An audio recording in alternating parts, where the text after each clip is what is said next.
હંમેશા એક જ વાત હોય, રાષ્ટ્રભાવના, ભરપૂર રાષ્ટ્રભાવના. અને વિજયભાઈની એક વાત એવી છે કે અમારું એક ડર્ટી ડઝન ગ્રુપ હતું, જેમાં 12 મિત્રો હતા. એ 12 મિત્રો હંમેશા સુખ દુઃખમાં ભેગા રહ્યા છે. 12 આંકડો, 12 જણા મિત્રો, 12 જૂન. અને પ્લેનમાં વિજયભાઈની જે સીટ નંબર હતો એ પણ 12. બહુ આકસ્મિક વસ્તુ આ બની ગઈ, પણ આપણે માનવી પડે. કેમ બની એ તો ખબર નથી. અને જે સમાજ સેવાની દિશા હતી એ આજે પણ અનુકરણીય છે. લોકો સમજી શકે, લોકોને પ્રેરણા મળી શકે એવું કાર્ય એમણે કર્યું. સીએમ તરીકે નાનામાં નાના માણસોને મદદરૂપ થવાનું.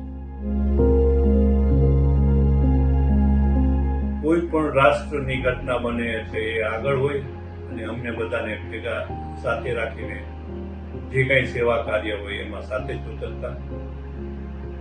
એ વિજયભાઈ અત્યારે આપણી સાથે નથી.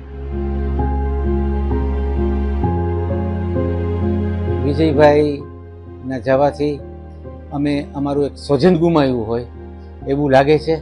અને દુઃખ કેવી રીતે વ્યક્ત કરવું, દુઃખની ચરમસીમા છે આ.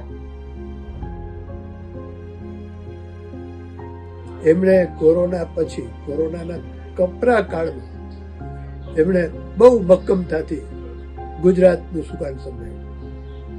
કોરોનાના વખતમાં કોરોના પૂરું થાય પછી શું, તો 1-1 લાખ રૂપિયાની નાની નાની નોટો નાના નાના વેપારીઓ, ફેરિયાઓ અને નાના નાના માણસોને જે છૂટક કામ કરતા હોય એવા માણસોનું કોરોના પછી જ્યારે લોકડાઉન પૂરું થાય ત્યારે એમને એક સપોર્ટ મળી રહ્યો. એટલે આત્મનિર્ભર ગુજરાતની